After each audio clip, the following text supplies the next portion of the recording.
So as you know, sometimes I get these ideas and I pull together a lot of different ideas from a lot of different sages and teachings and try and glean some deeper understanding of things. And there's been something that I've been working on lately that I found very helpful for me. And so I thought I would try and share it. There's a lot of nuance to it, so I may or may not be able to get it fully described to you. But I take this idea that we have a singular problem. We don't have a bunch of problems. We don't have a bunch of weaknesses that we have to work out. You know, the problem is that we live in ego space, and in ego space, or the local mind, the mind we use to think, contains all kinds of problems, all kinds of shortcomings. But in fact, you, as a divine being, have only one problem. And that one problem is that you think that you are separate and apart from the whole. You think that God is something else from you, that the external world exists and the internal world exists, and that the two don't very often meet. So the problem with that is that it's not true. The issue is you think you're separate from God. That's your one and only problem. When you're able to know your oneness with the divine, all of the other thousands of problems that the ego has counted will melt away, because this one problem being solved solves all problems. You come to know your identity with the divine. You come to know that the only thing you want to do is to love. You come to know that the only thing you think is wisdom.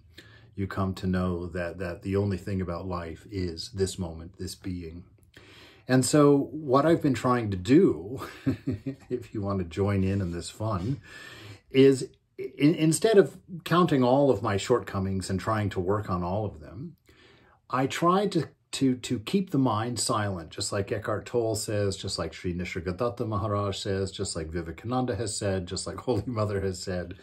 I try to keep the mind silent, not use this portion of the mind that I have available to me personally to do all of my thinking and learning and growing and whatnot into. So I build all of these thought castles in there. It's just a collection of thoughts in local mind. And that is the veil. That is what is causing us to feel separate and apart from the whole.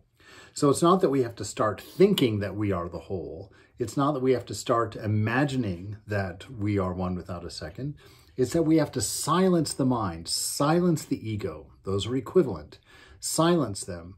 The noisy personal mind, which contains me and mine and all the ideas surrounding it and all the lines of relationship between you and the rest of your imagined universe, that if you can just slice that off at the bottom, cut it at the root, don't use the local mind to think at all. Instead, become a listener.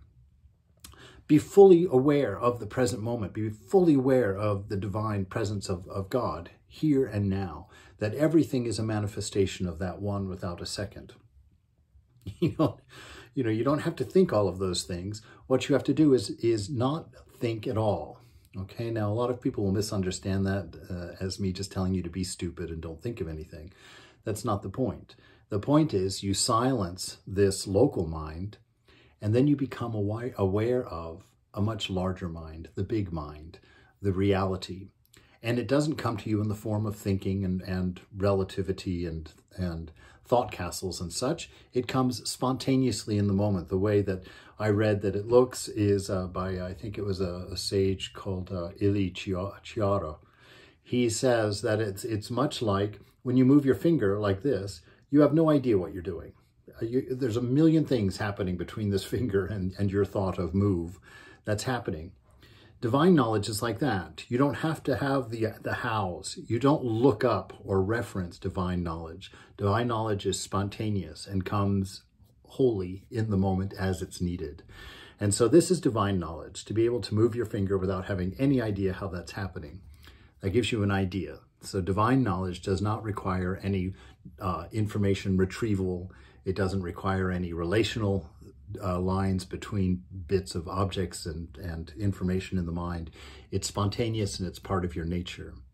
So when you silence the local mind, you silence the world of relative thinking and relative thoughts, and stay very close to the ground, as it were. Stay very close to the ground, constantly keeping your awareness on your own awareness, on the silence of your inner being, and become a watcher of everything. an observer of everything, constantly observing, not calculating about it, not sitting there and ruminating about it, but always aware, just always letting everything in simultaneously as best you can. Stay fully grounded. And in that state, the right thinking manifests. In that state, the right understanding is. Why? Because it's what you are. That's the whole point of our spiritual seeking, is to realize what we have always been, what we always will be, what we are. That we are that Satchit Ananda, according to the ancient sages, that love existence, that wisdom absolute, unchanging. And so to try and stay established in the part of you that doesn't change, first of all, you have to go looking for that if you haven't found it. But find that part of you that never changes, that part of you that's been looking through your eyes and listening to your ears all these years. And in silence, just sit there and observe the world as it comes and as it goes. And when you feel the slightest drift away from that, into the world of thinking, into the world of relativity, stop yourself, question yourself. Where are you going, mind? And bring it back to that silence, bring it back to that recollectedness, to the awareness of awareness, to the awareness of God, and stay with it. And that the better you get at that, the closer you are able to stay to that silent point, to that unchanging point within. To that degree, the divine nature in you manifests. You become a loving person, you become less selfish, you become more compassionate. All of those wonderful fruits of the Spirit, as the Christians talk about it, begin to manifest in you. Not as an act of will or an act of mimicry or an act of acting of any kind. It's a spontaneous revelation of that image of God that is within you, that is no longer being blocked by your localized mind of ego and relative thinking. So play with that. See where it gets you. There's quite a bit there, I'm sure.